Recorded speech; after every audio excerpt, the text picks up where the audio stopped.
Hello. Hello. అన్న నమస్తే అన్న. నమస్తే తమ్ముడు. నేను నుంచి ట్రై చేస్తున్నా అన్న, మీరు ఫోన్ లిఫ్ట్ చేస్తారేమో అని.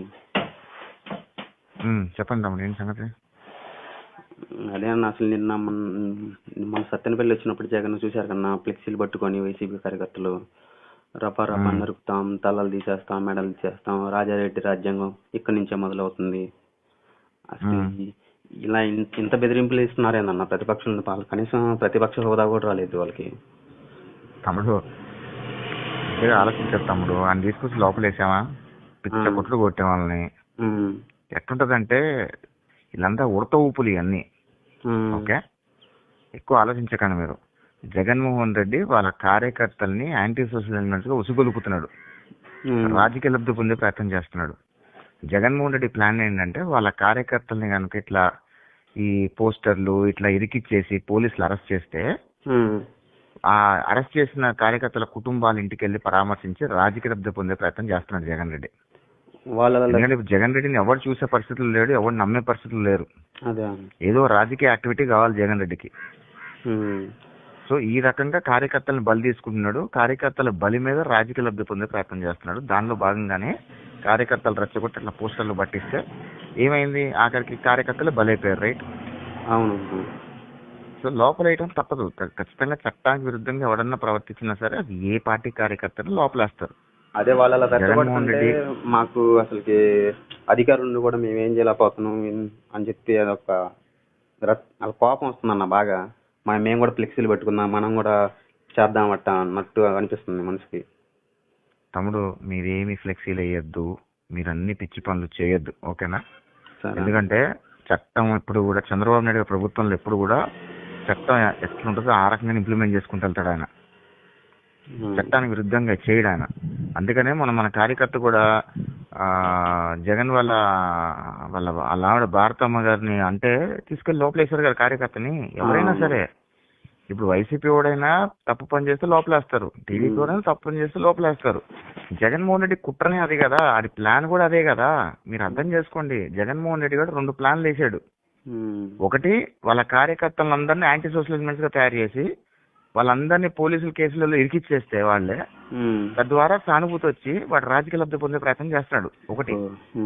రెండోది ఏం చేస్తున్నాడు వాడు తెలివిగా, ఈ వైసీపీ వాళ్ళని ఉసుగొలిపితే తెలుగుదేశం పార్టీ వాళ్ళు కూడా రెచ్చిపోతారు కదా. తెలుగుదేశం పార్టీ వాళ్ళు కూడా వైసీపీకి వ్యతిరేకంగా పోస్టర్లు పెడతారు కదా. అప్పుడు ఖచ్చితంగా పోలీసులు తెలుగుదేశం పార్టీ వాళ్ళు కూడా అరెస్ట్ చేస్తారు కదా తప్పుడుగా పోస్టర్లు పెడితే. వాడికి కావాల్సింది కూడా అదే. వాడు ఏంటంటే తెలుగుదేశం పార్టీ కార్యకర్తలను రెచ్చగొట్టి వాళ్ళు కూడా కేసులు ఇరికించుకుంటే అప్పుడు వాళ్ళు మళ్ళీ విష ప్రచారం చేస్తారు, చూసే వాళ్ళ ప్రభుత్వంలో వాళ్ళ కార్యకర్తలను కూడా కాపాడుకోలేకపోయారు అని అంటారు. తప్పు ఎవరు చేసినా శిక్ష అనేది ఖచ్చితంగా పడాల్సిందే.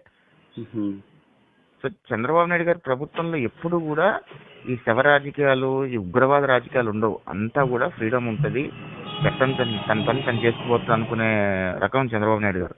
నిజంగా తమ్ముడు ఒక విషయం గుర్తుపెట్టుకో, ఈ జగన్మోహన్ రెడ్డికి సరైన సమాధానం చెప్పాలంటే 10 నిమిషాల పని లోకేష్ గారికి.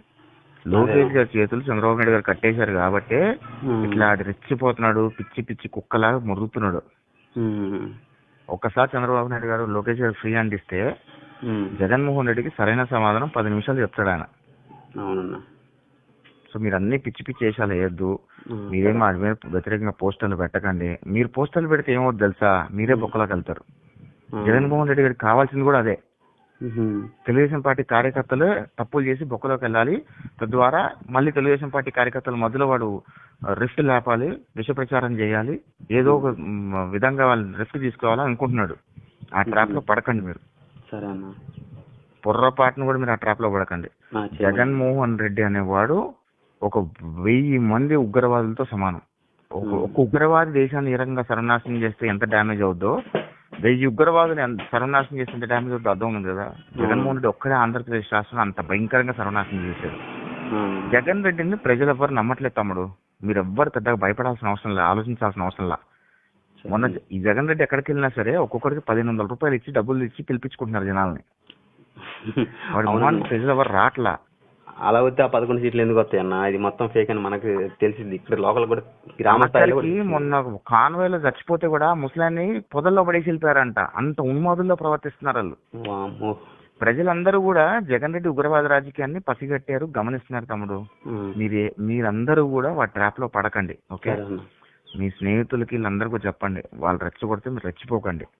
వాడు ఏదైనా తప్పు చేస్తే ట్విట్టర్ లో సింపుల్ గా ఏపీ డీజీపీకి, హోంమంత్రి అనిత గారికి, లోకేష్ గారికి, చంద్రబాబు నాయుడు గారికి ట్వీట్ చేసి ఇగో ఈ వైసీపీ ఉన్మాదులు ఇట్లా ఉన్మాదుల్లో ప్రవర్తిస్తున్నారని చెప్తే ఇమీడియట్ గా లోకేష్ గారు ఖచ్చితంగా డీజీపీ గారికో లేదా హోంమంత్రి గారికో చెప్తారు, ఖచ్చితంగా టేక్ కేర్ చేస్తారు వాళ్ళు.